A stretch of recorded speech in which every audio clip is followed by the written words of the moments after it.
নমস্কার, কেমন আছো তোমরা সবাই? আশা করছি ভালোই আছো আর আমিও খুব ভালো আছি। তো চলে এলাম আর একটা নতুন ব্লগ ভিডিও নিয়ে। আজকের আকাশটা দেখতেই পাচ্ছ, সকাল থেকে প্রচণ্ড বৃষ্টি শুরু হয়েছে। আর এই দেখো, এই পেঁপেটা মনে হচ্ছে পড়ে যাবে, জানি না এখন পড়ে যাবে কিনা, তবে মনে হচ্ছে। আর এই দেখো গাছগুলোর অবস্থা কি হয়েছে, আর প্রচণ্ড হাওয়া দিচ্ছে, টবগুলো পড়ে গেছে সব। তো যাই হোক, এগুলো এখন আমি তুলে দেব, কারণ আজকে সকাল থেকে প্রচণ্ড হাওয়াও দিচ্ছে, তেমন বৃষ্টি আসছে, মাঝে মধ্যে বৃষ্টি আসছে আবার থামছে, কিন্তু হাওয়া কিছুতেই থামছে না, প্রচণ্ড হাওয়া দিচ্ছে। তো যাই হোক, আমি এখানে টবগুলো সব তুলে দিচ্ছি। আর একটা পড়েছে, তো তুলে দেব, দিয়ে নিচে যাব। আর আজ মনে হয় না বৃষ্টি থামবে। আর দেখো তার সঙ্গে প্রচণ্ড হাওয়া দিচ্ছে।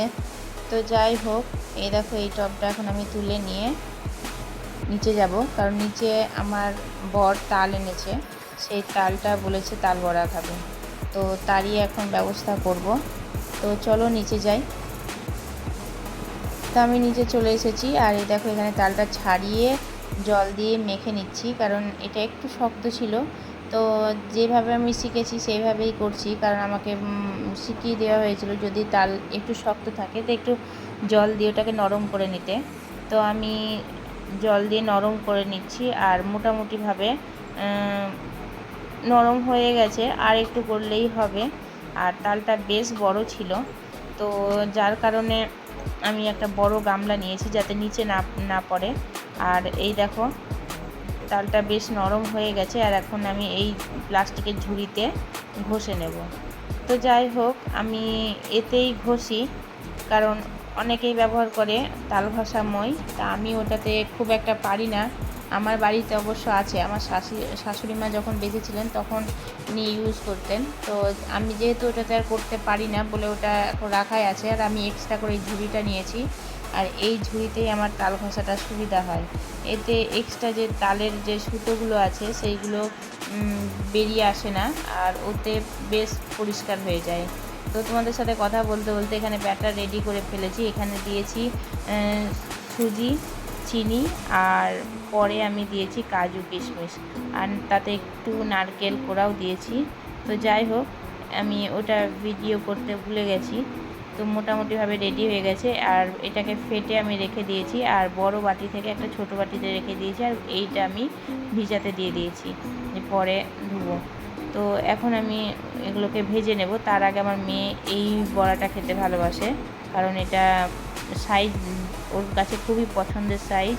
তো সেই জন্য আমি ওর জন্য প্রথমে ভেজে নিচ্ছি, তারপর তখন আমি বড়াটা ভাজবো। তো যাই হোক, আর এই দেখো আমি তোমাদের সাথে কথা বলতে বলতে মোটামুটি বড়া ভাজতে শুরু করে দিয়েছি। আর এখানে মোটামুটিভাবে ভাজতে দিয়েছি, তবে আমার এই বড়াগুলো খুব একটা গোল গোল সাইজের হয় না, পারি না করতে, অনেক চেষ্টা করি কিন্তু হয় না। তবে স্বাদটা সেই ঠিকঠাকই হয়, আর আমার শাশুড়ি মা এইভাবেই শিখিয়ে দিয়েছিলেন কীভাবে করতে হয়। তবে তার হয়তো স্বাদটা একই রকম হলেও আমি তার মতো সাইজটা করতে পারি না। আমার শাশুড়ি মা যখন করতেন তখন গোল গোল করে সাইজটা করতেন, তো আমি যাই হোক পারি না, তো যেমন পারছি সেরকমই করছি। তো দেখো কথা বলতে বলতে বড়াগুলো ভেজে আমি রেডি করে নিয়েছি, আর একটু আঁচটা বেশি হয়ে গেছিলো বলে কয়েকটা বড়া পুড়ে গেছিলো। তো যাই হোক, সেটাকে আমি সরিয়ে দিলাম, বেশি না, কয়েকটা পুড়েছিল। তো এবার আমি গ্যাসটাকে পরিষ্কার করে নেব। তো দেখো গ্যাসটাকে পরিষ্কার করেও নিয়েছি, আর হয়ে গেছে, আমার সব কাজ কমপ্লিট হয়ে গেছে। এখন আমি যাব স্কুল। তো ভিডিওটা আমি এখানেই শেষ করছি। তো ভিডিওটা কেমন লাগলো বলবে, ভালো লাগলে একটা লাইক কমেন্ট শেয়ার করে দেবে, আর সাবস্ক্রাইব করে পাশে থাকবে। টাটা।